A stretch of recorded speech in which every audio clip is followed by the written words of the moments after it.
नमस्कार, times of Swaraj में आप सबों का स्वागत है और मैं हूं संतोष सिंह। और आज हम टाइम्स ऑफ स्वराज में बात कर रहे हैं बिहार के अपराध की राजधानी मुजफ्फरपुर में प्रदेश के चर्चित ठेकेदार आशुतोष शाही की हत्या की। जी हां, हत्या के 4 दिन बीत चुके हैं, लेकिन पुलिस का हाथ अभी भी खाली है। उसकी पत्नी द्वारा जिनको नामजद अभियुक्त बनाया गया था, 6 लोगों को बनाया गया है, उसमें 3 लोगों की गिरफ्तारी हो गई है। वकील साहब अभी भी यहीं इलाज चल रहा है और गिरफ्तार है। 3 में जो मुख्य हैं, मंटू शर्मा, उसकी अभी तक गिरफ्तारी नहीं हुई है। फिर 4 शूटर जो घटना को अंजाम दिया है, उसके बारे में भी पुलिस को कुछ भी पता नहीं चला है। वैसे पुलिस मुख्यालय की ओर से कल एडीजी ऑपरेशन खोपड़े साहब गए थे। आईजी और एसएसपी से घंटों उन्होंने बंद कमरे में बातचीत की है, और जो एसआईटी गठित की गई है उसकी टीम से भी उन्होंने बात किया, और कैसे उसको डिटेक्ट करें, कैसे उसकी गिरफ्तारी हो, कौन कौन उसके सिंडिकेट में शामिल हैं, उस पर कैसे दबिश बनाई जाए, इन सब मुद्दों पर लंबी बातचीत हुई है। और कई ऐसे पुलिस पदाधिकारियों को अब इस ऑपरेशन में शामिल किया गया है जो मंटू शर्मा के नेटवर्क पर लगातार काम करते रहे। एसटीएफ भी अब मंटू शर्मा की गिरफ्तारी की रणनीति पर काम करना शुरू कर दिया, और कई टीम लखनऊ, दिल्ली और मुंबई में कैंप कर रही है, अलग अलग ठिकाने पर, जहां कहीं भी जो भी कुछ भी जानकारी मिल रही है कि वहां मंटू शर्मा हो सकता है, वहां उस नेटवर्क को खंगालने की पुलिस कोशिश कर रही है। उसके अलावा उसके गैंग के जो बाकी सदस्य हैं उन पर भी पीछे पुलिस दबिश बनाई हुई है। लेकिन इन सब के बावजूद भी जिन 4 शूटरों का इस्तेमाल किया गया, उसका सीसीटीवी फुटेज में कई जगह उनका चेहरा भी आया है, लेकिन अभी तक अंडरवर्ल्ड पर नज़र रखने वाले जो अपराधी हैं, पुलिस है, उनको उसकी तस्वीर दिखाई गई है। लेकिन उस तस्वीर से पटना के जानीपुर के जो मुखिया हैं उनके बेटे से चेहरा जरूर मिल रहा है, लेकिन घटना के सुबह ही उसके यहाँ रेड हुआ, लेकिन अभी तक गिरफ्तारी नहीं हुई है। पुलिस मान रही है कि वो उस घटनाकांड में शामिल था और उसकी गिरफ्तारी को लेकर दबिश बनाए हुए है। लेकिन इस घटना से तय हो गया कि अब उत्तर बिहार का डॉन मंटू शर्मा ही होगा, और मंटू शर्मा की इच्छा के बगैर अब उत्तर बिहार नहीं कहिए, बिहार में कहिए, बिहार में टेंडर से लेकर जमीन के बड़े बड़े डील में बहुत मुश्किल होगा। बिना उनको लेवी दिए हुए अब कुछ नहीं कर सकते हैं।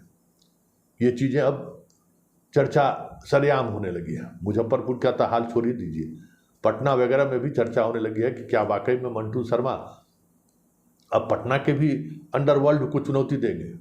ये चर्चा जोरों पर है, क्योंकि मंटू शर्मा जिस अंदाज में अपनी वापसी की है, वो अंदाज बता रहा है कि मंटू शर्मा इस बार एक अलग मिजाज से फिर से कमान संभालने की कोशिश की है।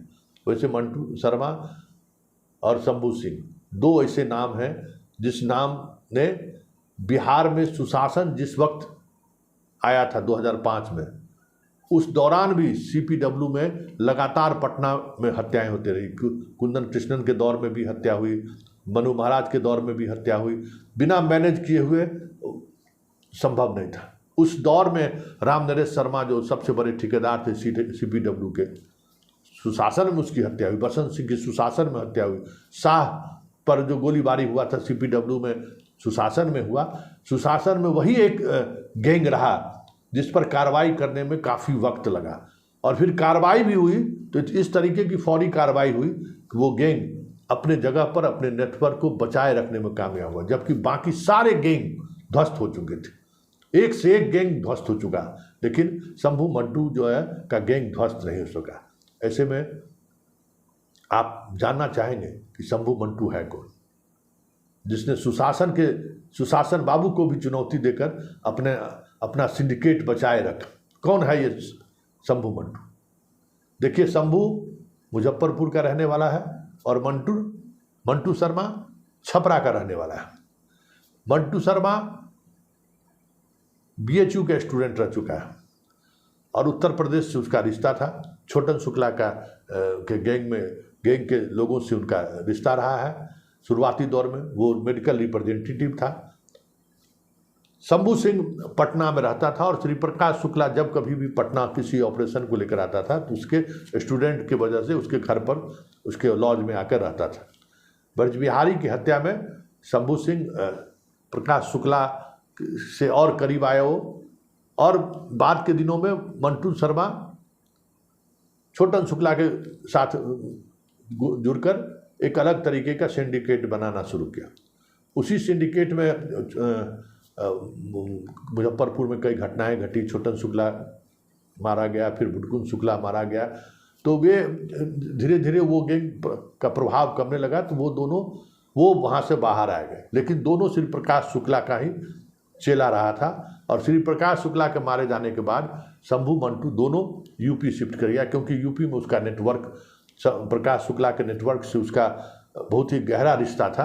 दोनों यूपी शिफ्ट कर गया, और यूपी शिफ्ट होने के बाद बिहार का जो टेंडर सीपीडब्ल्यू, खास करके जो सीपीडब्ल्यू का जो टेंडर था, वो वहाँ रहते हुए उन्होंने मैनेज करना शुरू किया। और जिसने भी इनकी बात नहीं मानी, राम नरेश शर्मा को भी इसने इसी तरीके से मारा था। मुजफ्फरपुर का सबसे बड़ा सीपीडब्ल्यू के वो ठेकेदार थे।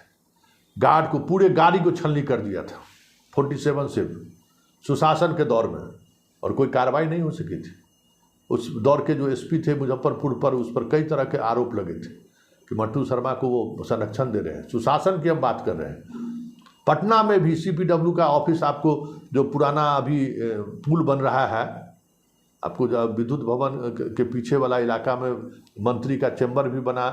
आप चाणक्य के बगल से जो रास्ता बोरिंग रोड निकलती है, चाणक्य होटल के बगल से देखते हैं ना, विधायक फ्लैट है, उसी में सीपीडब्ल्यू का जो है ऑफिस था।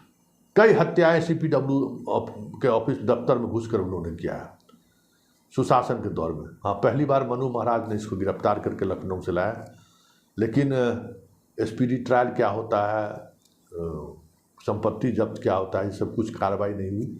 जमानत पर छूट गए, फिर पकड़ कर आए, फिर जमानत पर छूट गया।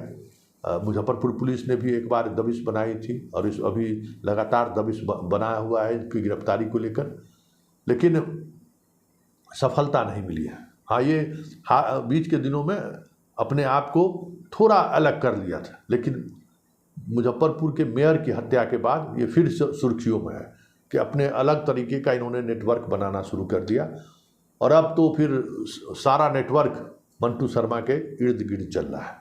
पिछले ही वर्ष इसके शादी का 25 साल पूरा हुआ था, तो पटना के एक होटल में बड़ा आयोजन हुआ था।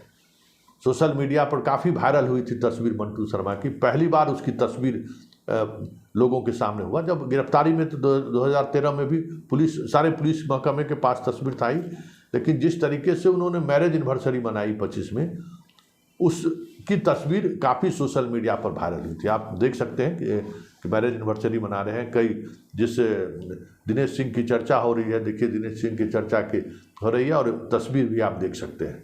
तो उस समय बड़ी बबेला मचा था तस्वीर को लेकर, लेकिन अपना इनका अंदाज है।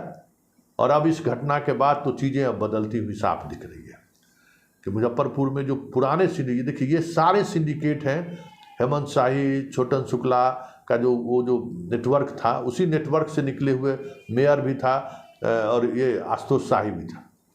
वो पीढ़ी अब कह सकते हैं कि ख़त्म। अपराध के जगत का जो वो पीढ़ी था, मतलब 55-60 से ऊपर वाली जो पीढ़ी थी, वो अब खत्म हो चुका है।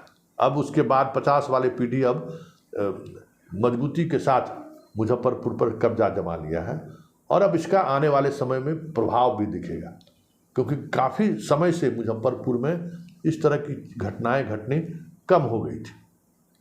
विपिन सिंह का एक दौर था, उस दौर में चेक बैलेंस मुजफ्फरपुर, दरभंगा, मधुबनी, ये सब इलाकों में एक अलग तरीके का नेटवर्क खड़ा हुआ था।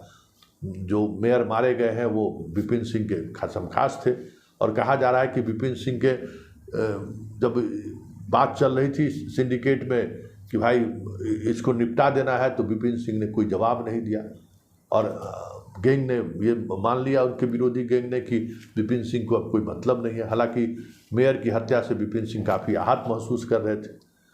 वैसे अभी वो इस मामले से अपने आप को दूर रखे हुए, ये सबको जानकारी है कि अब ये उस काम को छोड़कर अपना एक अलग तरीके की दुनिया उन्होंने बसा लिया। अब इस वर्ल्ड से कोई मतलब नहीं है। इस वजह से मंटू शर्मा को खुला हैंड मिल गया। और शंभू अलग होने के बावजूद भी ये जो सिंडिकेट, नया सिंडिकेट उन्होंने खड़ा किया है, उसमें वो मजबूती के साथ दबदबा बनाए हुए हैं। लेकिन वो रहने वाले मुजफ्फरपुर के नहीं हैं, वो रहने वाले छपरा के हैं। शंभू सिंह रहने वाले मुजफ्फरपुर का है। और अब देखना ये है, क्योंकि बैलेंस, चेक एंड बैलेंस की जो स्थिति है मुजफ्फरपुर में, बाहर के लोग अगर इस तरीके से रंगबाजी करेंगे तो एक मुजफ्फरपुर का सेंटीमेंट उभरता रहा है। जब बेगूसराय वाले का वर्चस्व था तो बुटकुन शुक्ला, छोटन शुक्ला मोर्चा लेने के लिए आगे आए। हालांकि इसके गैंग में भी अधिकांश मुजफ्फरपुर से बाहर का ही शूटर है, और मुजफ्फरपुर में भी जो लेवी वसूलने का काम करता है उसमें बहुत कम लोग मुजफ्फरपुर के इन्वॉल्व हैं, बाहर के लोग ज़्यादा हैं जो आके मुजफ्फरपुर में बस गए हैं। तब देखना ये होगा कि कब गैंगवार एक अलग तरीके से वहाँ शुरू होती है, क्योंकि शाही और मेयर की हत्या के बाद उससे जो जुड़े हुए लोग थे वो भी कमज़ोर भले हो गए हैं, लेकिन हथियार और नेटवर्किंग में वो कमज़ोर नहीं है। उनके पास पैसा भी है और एक अलग तरीके का नेटवर्क भी है, जो मुजफ्फरपुर का अपना जो एक खास तरीके का नेटवर्क होता है। वैसे मेयर तो वैशाली ज़िले के थे, इसलिए उनकी हत्या के बाद वो सेंटीमेंट नहीं भड़का है।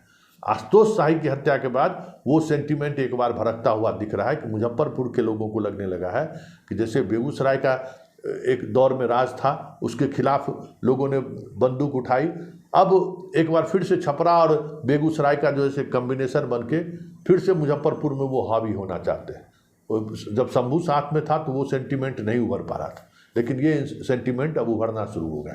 तो ये मानिए कि मुजफ्फरपुर में ये जो हत्या हुई है, इस हत्या से गैंगवार खत्म हो जाएगा ऐसा नहीं है।